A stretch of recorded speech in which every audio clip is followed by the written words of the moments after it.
Et si une simple pomme avait révélé la force invisible qui gouverne tout l'univers, comme Isaac Newton? On a parfois l'impression que l'univers est un grand chaos, n'est-ce pas?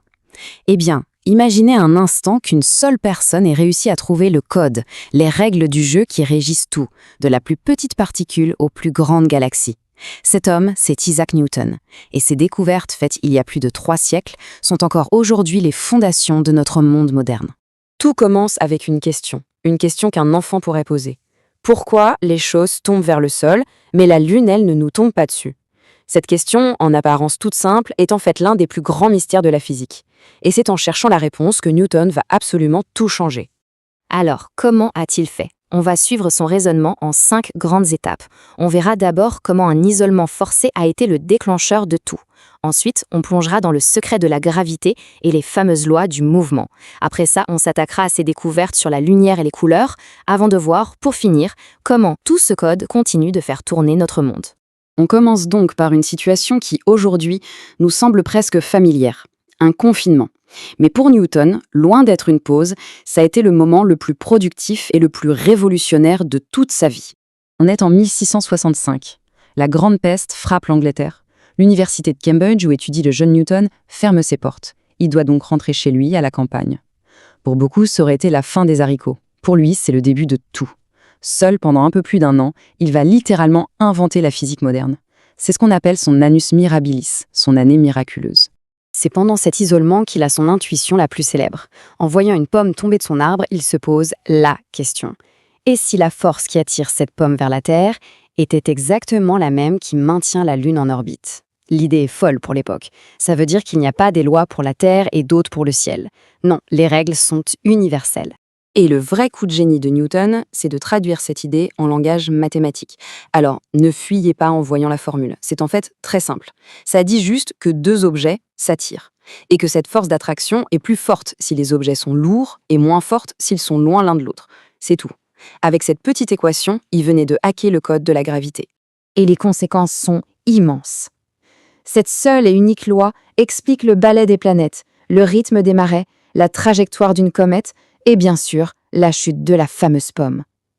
Une seule règle pour tout l'univers, du plus petit au plus grand. C'était une révolution. Mais Newton ne s'est pas contenté de trouver le pourquoi les choses s'attirent. Il a aussi écrit les règles du comment les choses bougent. 3 lois d'une simplicité désarmante qui décrivent le mouvement de n'importe quel objet, d'un grain de poussière à une galaxie entière. La première loi, c'est l'inertie. C'est en gros la tendance naturelle des objets à continuer ce qu'ils sont en train de faire. Si c'est immobile, ça reste immobile. Si ça bouge, ça continue tout droit à la même vitesse, sauf si quelque chose vient le déranger, le pousser ou le freiner.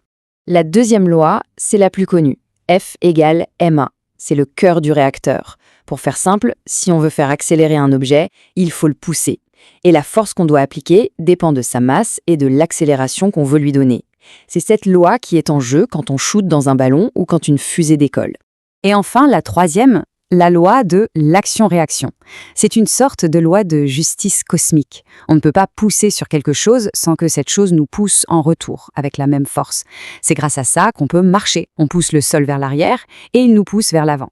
L'exemple le plus parlant, c'est la fusée. L'action, c'est d'éjecter une quantité énorme de gaz brûlant vers le bas. La réaction, c'est que les gaz poussent la fusée vers le haut avec une force identique. C'est aussi simple et puissant que ça. Sans cette loi, pas de voyage dans l'espace.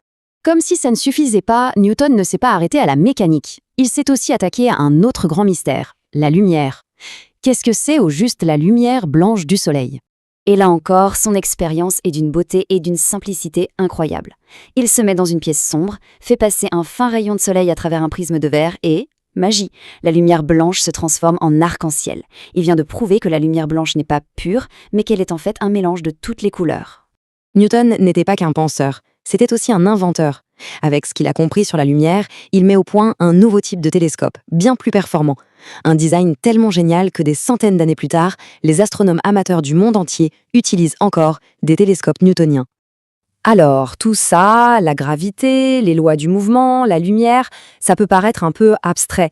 Mais en fait, on vit littéralement dans un monde qui a été bâti sur les idées de Newton. Regardez juste le chemin parcouru.